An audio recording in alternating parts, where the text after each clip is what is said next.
Good morning. It is Monday, the 24th day of February 2025, and the weather is turning here in Indiana, which is making us all much happier, I must say. But I am Mayor Chris Jensen, mayor of my hometown, Noblesville, Indiana. You're tuning in for another edition of Mental Health Monday, where I am so excited to have a plethora, I've been wanting to say that on camera for a while, of special guests with me here today. I have my good friend Kristen Boice, the owner of Pathways to Healing Counseling here in Noblesville. Good morning, Kristen. Good morning. I am so excited about our conversation today. It's good to see everybody and welcome. Everybody's welcome on in. So feel free to share the link, send them on in. The water is warm. Jump on in with us. And we are joined today by two friends of mine who help head up the Noblesville Diversity Coalition, Mr. Bryan Glover. Good morning, Bryan. Morning. And Dana Randall, the head of the Noblesville Diversity Coalition. Dana, good morning. Thank you. Thank you very much for having us. Yeah, we're excited to lean in on this conversation to learn more about the Diversity Coalition, the work that you guys are doing, how that is linked to the mental health space, as Kristen and I have explored the past nearly 5 years, as she reminded me a few minutes ago. We have realized that there are many countless links in our community to mental health. And so we're excited to engage in this conversation with you guys today. We welcome everyone who's tuning in. We know that there are folks all around the world that tune in and join us, which I'm just honored that you do. Our chat is open during this conversation. If you have any questions for Kristen or myself or Bryan or Dana, please tune in there. If we don't get to you right away, we will get to you eventually with some follow-up answers there. But before we do anything, we're going to do something that I did on the way in to work this morning, and that is some square breathing. And I'm going to let Kristen lead us through that exercise. So we all have stress. We feel overwhelmed. We can feel triggered by many different things. No one's exempt from any of this. We're all humans here on this earth trying to do the best we can. And the first thing I teach clients when they come into therapy is some deep breathing techniques. So we're going to do square breathing. We're going to inhale for 4, hold the breath for 4, and slowly release out our mouths for 8. That exhale's key to accessing what we call our parasympathetic nervous system. Think of para means peace. We want more peace in our lives. And this is the access point to start to help our bodies gain more peace and calm. So we're going to do 2 breaths together, feet on the floor. That helps ground us in this present moment. So kind of sitting in your seat, or if you're standing, you're going to really feel your feet press into the ground. We're going to inhale through our nose. So inhale for 4, hold, and slowly release out our mouths for 8, like you're cooling soup.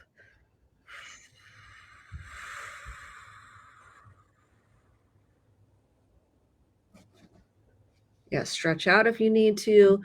Shrug the shoulders, get all that tension and tightness released up and out of the body. We want to up and out. So let's do one more together. Deep inhale through your nose.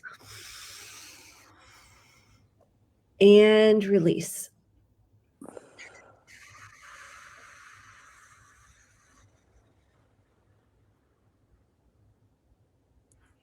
Just kind of check in, notice the difference before you started your breathing and after. I recommend doing this every hour, 5 to 6 breaths, so you can come back to the present moment and regain calm within your nervous system. Simplest thing for a quick hit throughout the day is that square breathing. I love it. So thank you, Kristen, for that. I'm excited to pivot this conversation to the Diversity Coalition. They've done some incredible work the last couple of years in the city of Noblesville. But if it's all right, I'm going to start by asking Bryan to introduce himself a little bit. Bryan, I'd love for you. You have a storied, interesting history in Noblesville and a deep history in Noblesville. If you could tell us a little bit about you and then pivot to Dana. Dana, I'd love to hear a little bit about your history, and then maybe you, Dana, can take us into what is the Diversity Coalition, kind of what is the mission and the work you've been doing. So, Bryan, if you want to kick us off, and we'll go to Dana if that's okay. Sure, that'd be fine. Yes, my family and myself have a deep history here, deep and long history here in Noblesville. You can take our family back into the 1840s in Noblesville, and a little earlier than that within Hamilton County. I grew up in Noblesville, graduated from Noblesville High School. I'm not going to say when, but I did graduate from Noblesville, and then moved to the West Coast for about 28 years and came back to Indiana in 2000 in Noblesville in 2007. Got into business with a relative, my uncle, and Mr. G's Liquor. Many people know me from Mr. G's, and we had that business for 42 years in Noblesville. Sold it in 2019. I am working at retirement now, trying to figure out what I should be doing in my next stage of my life. But the Noblesville Diversity Coalition has been a big part of that since even before we sold the business. Been involved since 2000. Dana, correct me. I think it's 2017 when we started this 18 when we started this organization. Been involved from the beginning, as well as with several other organizations, the Chamber of Commerce, Hamilton County Community Foundation, Hamilton County Historical Society, and Roberts Settlement, which is an African American historical site in northern Hamilton County. I'm deeply involved in that organization as well. Bryan is what we call a quintessential doer in Noblesville, where you turn Bryan's often there, which is important, and we're lucky to be surrounded by the Bryan Glovers of the world. Thank you. Dana. Yeah, so I would add to that, Bryan is just a tremendous resource for us on NDC. He functions as our treasurer because of his background and CPA and the work that his career, but he's always a voice for reason, always a voice for inviting other people into the conversation, it's what we're about. So thanks, Dana. I am one of those folks, Chris, that is not from Indiana, not from Noblesville. I moved here when I got married to my husband. He's Tom Randall, that was part of Randall and Robert's funeral home. I'm from Oklahoma, went to school in Kansas, lived in 7 different states with my career. I worked for Eli Lilly and Company. That's how I ended up in Indiana. And got married 22 years ago now, and moved here to Noblesville and love this community. Absolutely love this community. It's the longest I've lived anywhere in my whole life. So I love being a part of it. So NDC is, let me tell you about who we are first. That might help, and then kind of what we do. So we're a nonprofit. We're a 501c3, started in 2018. So this is our 7th year in the community. And we're a mix of people from all across Noblesville. So we've got people from the business community, the faith community, the schools, the city, parents, grandparents, parents like myself that aren't from Noblesville, people that have lived here their entire life. Different experiences, backgrounds, languages, cultures, all of that. But what we have in common is we love Noblesville, and we have a concern and a care for our neighbors. And we want everyone, whether you make Noblesville your home or you come here to visit, that this community is welcoming and inclusive for everyone. That I would say everyone has an opportunity to benefit from all the great stuff that happens in Noblesville, and equally feels a responsibility to contribute to what Noblesville can become. So that's kind of the space we're in. So Bryan, do you have something to add? You summed that up quite well. Very good. Let's see your t-shirt, Bryan, because this is the t-shirt. Oh, sure. Noblesville Diversity Coalition. Tell us what it Take says. that in. It says, everyone belongs. And this is obviously our logo in the middle. It says NDC. And these t-shirts are available for anybody who would like to purchase them. They're $25. And that money will be put to good use doing all the programs and things that we're going to be talking about here in the next hour. And that's your tagline, everybody belongs. Everybody belongs, yes. One of the key pieces I wanted everyone to hear. So everyone is welcome. You want to make sure everyone feels like they belong, because that's the one thing we long for mental health wise, is a place to belong. Right. That's what I'm hearing right now. Like, I feel like I don't belong anywhere. So this is a great place. If you don't know, like you don't feel like you fit, please reach out, come to some of your programs. Tell us about some of your program offerings. Done lots of different things. All of our events are around connection and learning. So creating opportunities for people that might not normally be able to interact and come together in a place that's fun and engaging. And while you're there, then you meet somebody, maybe build a relationship that lasts outside of that event is the hope. And then as you get to know different people, you learn things and you have a different perspective about things, that we all bring We say diversity should be celebrated, differences should be respected, and all of that is to find common ground.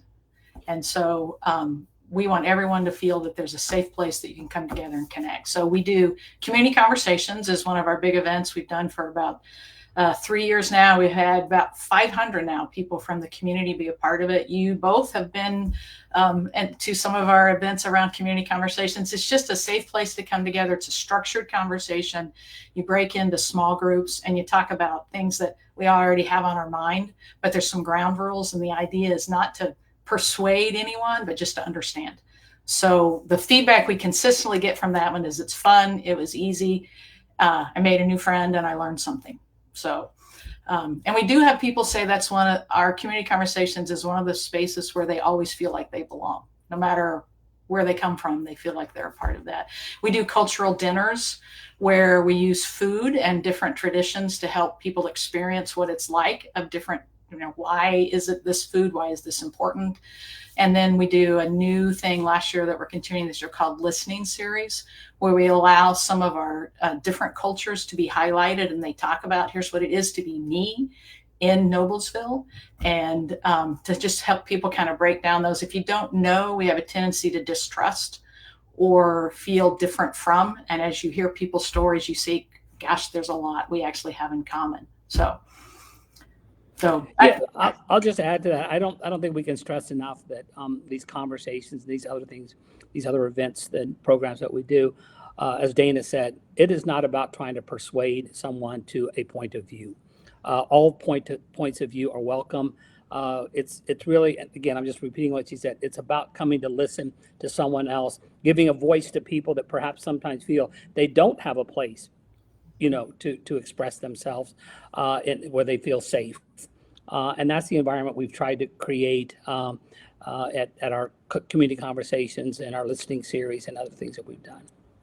Yeah, I was going to add on because I have had a chance to be at a community conversation series. The NDC has helped us facilitate really tough conversations in our community. I think that's been one of the things that I've tried to lean in the most with NDC. And I'll be honest, and Dana and Bryan know this, I don't always 100% agree. I don't 100% agree with my spouse, right? And you shouldn't probably ever 100% agree with anybody. There's been times that I haven't agreed with organizations, even NDC, on certain things, but the space has always been held to allow for that disagreement in a civilized way. And I think that has helped move the needle from my perspective in Noblesville. I use one example, and Dana and Bryan, you both were engaged in this conversation back early on, right after COVID hit. There was the George Floyd conversation that happened. And I remember very, very vulnerably thinking to myself, okay, we have to have a conversation as a community. I am a white male Republican in Noblesville trying to lead a conversation around this topic. That is not easy. But I do appreciate the NDC helping to guide us through that and helping it make it easier for leaders like myself to be vulnerable and say, you know what, I may not be the best messenger here, but I am the mayor. Thus, I need to say something. I need to be a part of this conversation. And the NDC helped guide that. And I think that's what we've got to continue to learn from each other going forward. Yeah. What are you seeing mental health, I call them courageous conversations, community conversations. Right. In the high school teaching how to have courageous conversations, Yeah. different groups. When I was there, the level of safety you created for people to be vulnerable was the differentiator that other groups I've seen you cultivated this with the guidelines to create the safety. Right. What are you seeing mental health wise when come forward in these conversations? Yeah, we always collect feedback at the end on, was it a good experience for you? Would you do it again? Would you invite somebody else? And then comments. And one of the pieces that always, it reinforces, but it's people are always like, I was surprised how deep we got into a conversation when the other person was listening. Not to challenge me, but to validate who I was and that my perspective on this matters. And I think that's the piece as far as that belonging. and that connection to feeling better about myself. It's just, I think listening to someone deeply is about the same feeling as, and you might verify this, Kristen, as feeling loved. Yes. And when someone listens deeply to me and validates who I am and my experiences, and that's what we hear from people is, this was fun. But if I'm honest, I felt heard and I felt respected for who I am. And so that's a gift that everyone should have. 100% agree. And I think we're thirsty for it right now. We are all thirsty to be seen, to be known, to feel heard, and our voices to be heard and respected. So this is a gift you're giving the community. And this is also a sacred place where, like you said, different perspectives are welcome. So all are welcome. You don't have to think the same. You don't have to feel the same. And we're not learning how to do that in a healthy way so much in different environments. And this is an environment where you can start practicing accepting all of our parts, all of our different parts and cultures and experiences. So, Kristen, yes. Oh, sorry, I was going to ask a question about this because it kind of parlays on about this listening conversation. Can you talk a little bit, because Bryan mentioned it, I think there's sometimes in society a misnomer around listening to somebody and agreeing with somebody. Yes. And those are different things. And I hear it from my seat all the time. I'm sure Bryan and Dana do too, of, you want to be heard, but that doesn't necessarily mean that you sign on the dotted line that you agree. Can you maybe from a mental health standpoint, Kristen, would you comment on that? I love this point because this happens in family systems and couples. When I work with them, they're like, I'm not going to offer empathy or compassion because I don't agree with what they're saying. What we are really teaching people is, in order to access empathy, it doesn't mean agreement. It means an emotional connection. You're almost putting yourself emotionally, because you can't live in someone else's shoes. You can't. I mean, we're in our own shoes, but you're trying to relate emotionally what that might feel like. And if we don't access our own emotions, we're going to have a real hard time offering empathy and compassion to other people. And I think this is a key piece. Active listening means we hold a sacred space of being an empathic witness for someone else's lived experience. And I don't have to agree with anything. I can be an empathic witness to someone's lived experience. And we're missing empathy and compassion. We're not teaching even how to access it, what it looks like to say it. And what I teach people is say, that makes so much sense how you feel. That doesn't mean I agree with everything you just said. That means I can acknowledge that that feeling would come up based on your experience. And now I'm accessing that part of myself to open myself up to a different perspective. And that takes some deep emotional healing work. I really believe that. So the more we feel, you've heard this maybe on a bumper sticker, the more we feel, the more we heal, and the more we're able to hold sacred space of attunement, presence, active listening. And I'm not projecting, I'm not putting my thoughts and feelings onto someone else's lived experience. Mm-hmm. Chime in here, Bryan and Dana, to see if you have anything else to add. I'll just add that from some of the conversations that we've had within the Diversity Coalition, I run into some of these folks in public spaces, and I think that relationship and that openness and honesty that we've been able to establish just through that 1 hour conversation has made people feel comfortable continuing a conversation with me in a totally separate space that maybe they wouldn't have done before. And again, it helps me to learn how to become a better listener when I'm in those conversations, because as Chris said, I don't necessarily agree with everything somebody is saying, even if we generally hold the same things as important, the same values. Oftentimes I hear things that I don't agree with, but I want to listen and understand that position a lot better.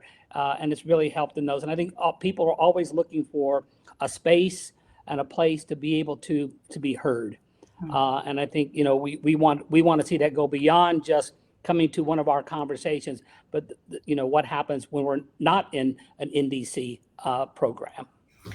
Yeah, I think that's the part with, even like I said, we've had 500 people come to community conversations. The Preservation Alliance has hosted their own, the Boys and Girls Club, even the Lions Club has hosted their own conversation. So, you know, our board and our 50 plus volunteers aren't going to make this happen. But it's the choices that we all make every day that can make everyone feel included, everyone feel welcome. And so the community conversations, you come and kind of get a taste of, oh, I can do that. And like Bryan said, then you take it to your conversations with your family and your friends and your colleagues. And it's like all of a sudden, wow, we can normalize conversations where we disagree. This is a healthy thing. This is a good thing. This is how we get a better solution, right? To stuff the city's working on and stuff our businesses are working on, and that we bring all these different perspectives together. That's how we move, and we all row the same direction, and we get a better solution if we bring all those differences to the table. Yes, I feel like what I'm seeing right now, mental health wise, is there's a separateness. I feel separate. I feel less than. There's lots of shame. There's something wrong with me. I'm defective in some way. And I think when you feel heard, you feel seen in these sacred spaces, it shifts something inside. That shame becomes smaller, right? That I'm different, I'm less than, and we start feeling more connection, which is what we're longing for and we're neurobiologically wired for. Right. That's what you're creating. You're creating a sacred space of connection. Even if we feel like, I don't feel like I quite belong, once you start feeling heard and seen, you start feeling like you do belong. That's the gift you offer. Yeah. I don't, this might not be the right time but as you were saying this, I was thinking we do a navigating the holidays.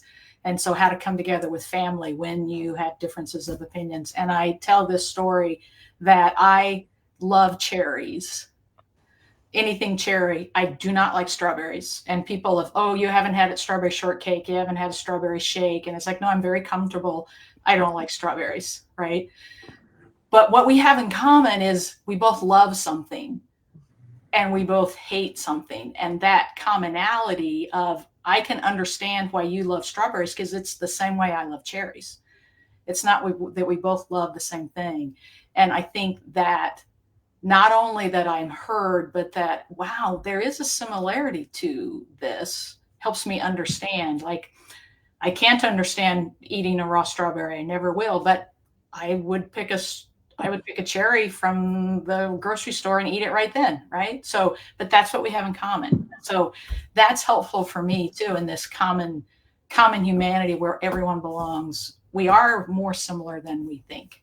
I love that. How do you help families right now? You're probably seeing this. I'm wondering if you're seeing this.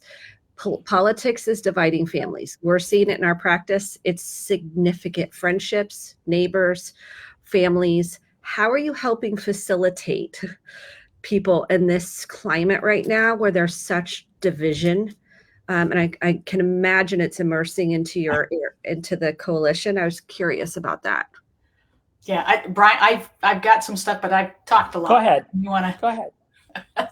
Well, what I would love, in fact, we just had our offsite where we get together for a day to start the year on what do we want to do. And it was like, we would love to put a bubble over Noblesville so this national narrative doesn't penetrate us.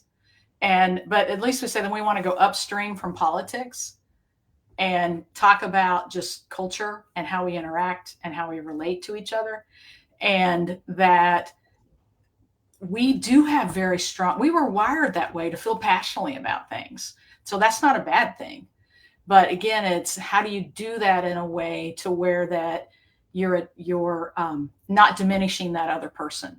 So I guess that's the main thing for us is you can hold very passionately to a different perspective. But when it comes to the point where you diminish this us versus them, not just win, but I want to beat you down, that's not productive. And the majority of Americans are saying we're tired of the political division. Like 87% of America say we're tired of it. We know it's not working. But I would do something about it if I knew what to do. And that's what we would say. Hey, we've got a place for you to come and talk through this stuff. Yes. Well, and Dana, I'm going to chime in on this for a minute because I live in this space a little bit on a daily basis, but that 13% is very loud. Yeah. And it's cutting through that. Kristen, would you comment, especially on this division right now politically, so much of it I feel is, and I just came from a group of mayors from across the country, we had this conversation. It's really a fear of the unknown. There's a lot of uncertainty nationally, statewide, across the board. Would you say a lot of that's rooted in just unknown uncertainty? Uncertainty and fear of not being seen and acknowledged and understood. And I think people are like this. They're like, well, I don't matter. I'm not being cared about. People want to feel like you care about me.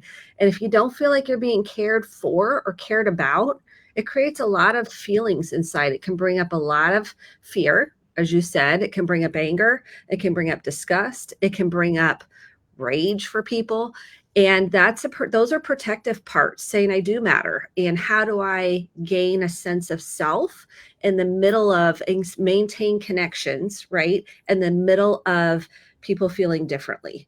And we're seeing that courageous conversations and how to have them. That's why the coalition, the diversity coalition, is so important. We don't know how to talk about things in a healthy way. We don't have the skills. We don't have the tools. And so if we can create a format, like you said, Dana and Bryan, when you come in, you learn how to do it, and then you take it outside of that sacred place. So you can do it outside of these, community conversations. That's what I think we've got to keep cultivating in our community. That's why I'm at the high school and these different groups, because if the kids don't learn it, if they learn it now, guess what? They're going to have healthier relationships, partnerships, friendships, work relationships. I'm passionate about it because we just aren't taught the skills on how to navigate differences. And I would even, go ahead, Dana, go. I think everyone wants to escalate. Like, well, that was great. Now let me zing you, and I'll zing you. And it's like, we want to turn down the volume on all of that, to where that there's how do we come together? How do we find common ground? And I think, Kristen, what you said, respect. If I don't feel respected, I automatically get defensive. And then I go to war.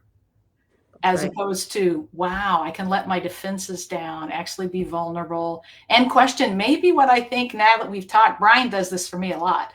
I think I'm pretty sure on something, and I talk to Bryan and I go, I was wrong.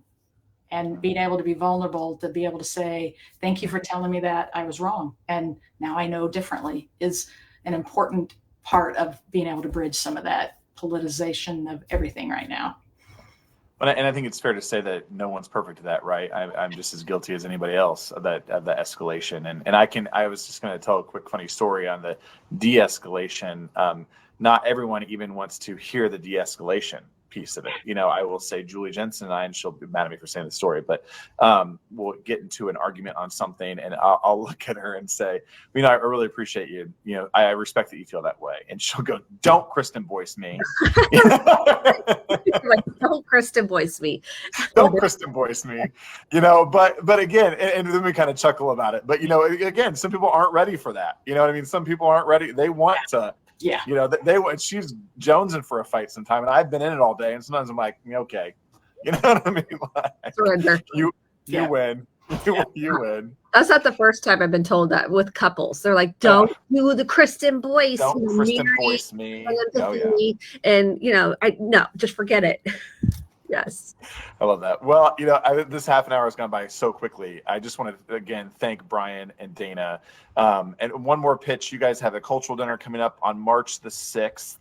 Dana, I think you already said something about that, but you want to give a quick plug? Yeah, it's Taste of Shabbat. So this will be a Jewish celebration, and it's 6:30 to 8. You can go to our Facebook, or we are and register there. We limited at 30 so that they can prepare the meal and do that well. So, but we still have lots of room. And this one, I personally am very much looking forward to this one. So everyone's invited to come.